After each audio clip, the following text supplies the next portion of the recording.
I think anytime you go out for a medevac, you think it's going to be pretty straightforward and easy, and I think they had that mindset as well. And then once you get on scene, everything changed, and nobody saw that downdraft coming. We're in a storm, dude. Yep. Holy crap.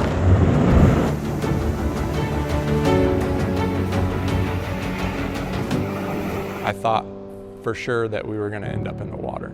And I think everybody else in the helicopter thought the same thing. Coast Guard District 8 responds to medevacs off of cruise ships, cargo carriers, bulk carriers, sailing vessels, oil platforms, commercial fishing vessels, and pleasure crafts. We get a medevac request into the District 8 Command Center daily, so it really wasn't an unusual rescue. We woke up to the alarm around 5 a.m. The Ops Center got the call. We needed a medevac with a patient with a couple different symptoms, the main one being heart issues on a cruise ship. We didn't rush to the helicopter because there were a couple different factors in this case that we needed to talk about, one of which being the weather that we knew we had coming in. The thunderstorms that I saw on the radar, it was similar to thunderstorms that I've worked in and around before, and I didn't feel like it was anything that was going to be out of the ordinary. The morning of that flight, I had given the right seat, which is the hoisting seat, to my co-pilot who was being trained as a new pilot. We hopped in the plane and we started making our way out there. So everything went according to plan with that. Doors going down. Roger. They put me down. And doors on deck. I was able to go talk to everybody, and the basket came down. I was able to get the patient into the basket, and that's when I called for the ready for pickup. I got the ready for pickup. Roger, copy. That's when everything started to go really wrong. The wind shifted from off the bow of the ship to off the stern of the ship and increased from about 30 knots to about 80 knots, all in the span of about 90 seconds. As the helicopter was being blown around, the basket came off the deck a couple times, and he saw that and recognized that as something that was not right.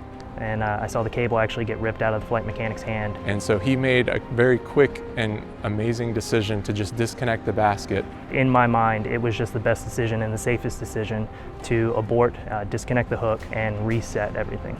We abort the operation. Abort operation. We have strong wind. Abort operation. So the flight mechanic retrieved the hoist hook as soon as he could, and normally he retrieves the trail line too, which adds about 60 seconds or so to that whole evolution. And just instinctively, we don't train this, he just grabbed that polypropylene line and threw it out of the helicopter, which allowed us to move out of position very quickly. Take your trail line. Trail line's away. So there's two really super awesome game time decisions by the crew. Cabin doors coming close. Massive downdraft, guys. The pilot who was flying in the right seat and doing the hoist was still trying to maintain control of the helicopter, and we were getting thrown around very violently. And so we changed controls. At that precise moment, that gust front really hit the side of the cruise ship, and the winds curled up and over the top of the cruise ship, and we were right in the wrong position where the winds started to come down right on top of the helicopter.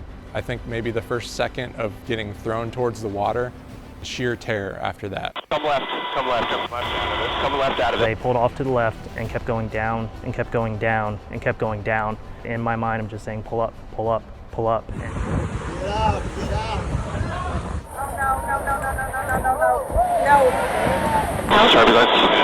No. Altitude. We ended up descending to 30 or 35 feet, somewhere in there. I just felt pure helplessness.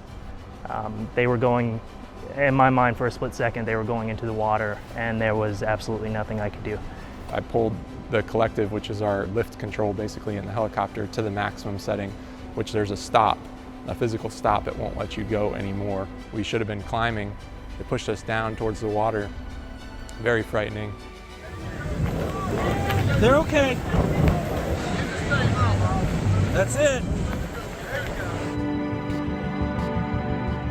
We recovered from that descent and we flew, and this weather had overtaken us, and so we were in this severe weather for the next hour and a half as we decided that we weren't going to do this mission and we were going to return to base. So during that time, the individual that was going to get medevaced had the rescue swimmer with him with his EMT training, the medical staff on board the cruise ship, making sure he was in stable condition.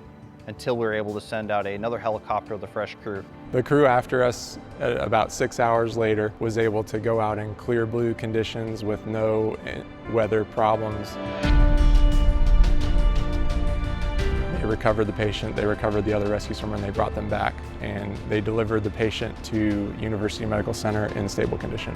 This rescue that we ultimately didn't do is just a testament to the training experience that our air crews have, and their ability to think in time-critical situations and execute. When we landed after this mission, we all got out and gave each other a big hug because we had made it through something spectacular and dangerous, and we were successful in that.